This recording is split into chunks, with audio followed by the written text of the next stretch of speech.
You are standing in line. Your phone is dead. 30 seconds pass. Your hand still moves toward your pocket. Nothing is there. And a strange discomfort creeps up your chest, like an itch with no location. That feeling has a name. Scientists call it aversive. Most people just call it boredom. You have spent your entire life trying to kill it. But the real answer is far stranger. Boredom is not a malfunction. It is not empty time. It is one of the oldest and most sophisticated tools your brain has ever built.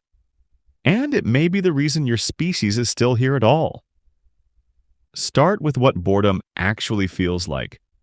A low hum of restlessness. A craving for something, anything to change.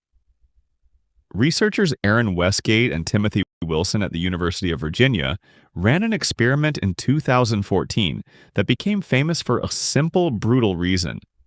They put people alone in a room with nothing to do except think or press a button that gave them a mild electric shock. No phone, no book. Just their own mind. A striking number of participants chose the shock, not because they enjoyed pain, because sitting with an unoccupied mind felt worse. Why would evolution build a brain that punishes stillness like that? Here is where the story gets old. Older than cities. Older than language, probably. Your ancestors were not lounging around a campfire out of leisure. They were foraging, tracking, scanning the horizon for threat or opportunity. A mind that stayed content while doing nothing was a mind that missed the movement in the grass. Missed the fruit ripening 2 valleys over. Missed the chance to learn something that might save its life next winter. Boredom, in this light, is not a glitch. It is a signal. Think of it like hunger, but for information instead of food. Hunger tells your body it is running low on calories, so you seek out a meal. Boredom tells your brain it is running low on stimulation, novelty, or challenge, so you seek out something new. The psychologist John Eastwood at York University defines boredom as the uncomfortable feeling of wanting to be engaged in a satisfying activity, but being unable to do so. Notice the wanting. That want is not weakness. It is a compass. Here is where it gets counterintuitive. You have been taught, probably without anyone saying it directly, that boredom is a problem to solve immediately.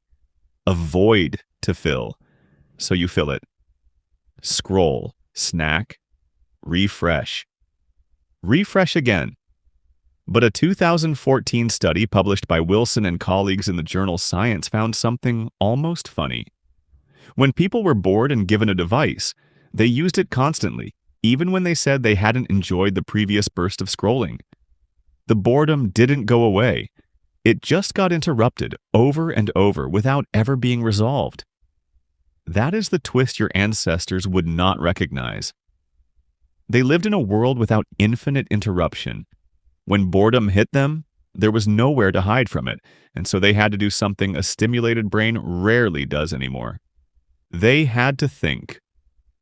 Long, slow, undirected thought. Anthropologists studying modern hunter-gatherer societies, including work by Elizabeth Marlowe on the Hadza people of Tanzania, have documented long stretches of unstructured time between bursts of activity. Time that looks to a modern eye like idleness. But inside that idleness, memory gets sorted. Problems get chewed over without pressure. Plans quietly form. There is a term for what happens in your brain during this kind of stillness. The default mode network. It is a cluster of brain regions that activates not when you are focused on a task, but when you are daydreaming, mind-wandering, staring at nothing in particular.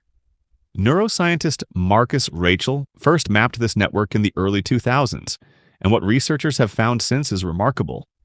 The default mode network is where a surprising amount of creative connection making happens. Ideas that feel like sudden inspiration are often just this quiet network finally getting the space to work. So when you kill boredom instantly, every single time it appears, you are not just avoiding an uncomfortable feeling. You are shutting the door on the exact mental state your brain evolved to use for its deepest processing.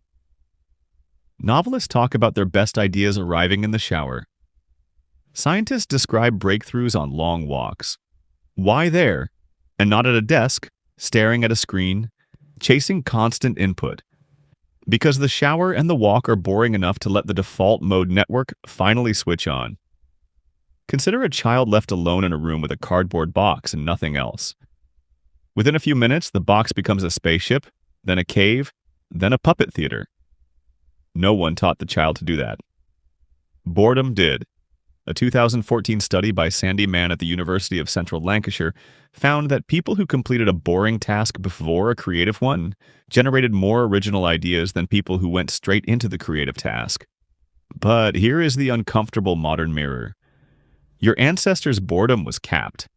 Eventually a threat appeared, or hunger returned, or the sun set and demanded a decision. Yours is not. You carry a device that can dissolve boredom in under 2 seconds, at any hour, in any room, for the rest of your life if you let it. The signal your brain evolved to protect you, the one that used to nudge you toward exploration and deep thought, now gets answered by a reflex instead of a response. You feel the itch. You silence it before it can say anything. What gets lost is not comfort, it is direction. Boredom, when you actually let it run its course, tends to point you somewhere.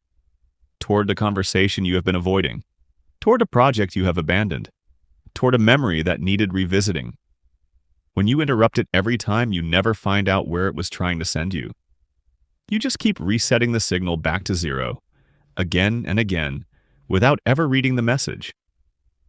This does not mean boredom feels good. It is not supposed to.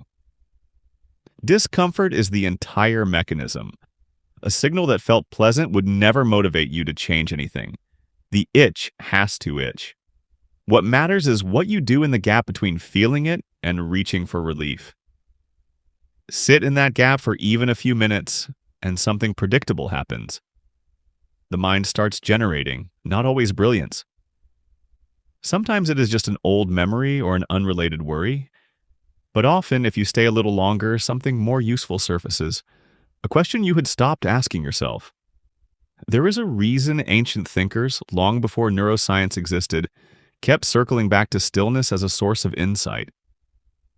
Philosophers described withdrawing from noise in business specifically to think clearly. They were not romanticizing suffering. They had noticed empirically, long before any laboratory confirmed it, that an unoccupied mind eventually produces something an occupied one cannot. None of this is an argument for suffering through every moment of tedium.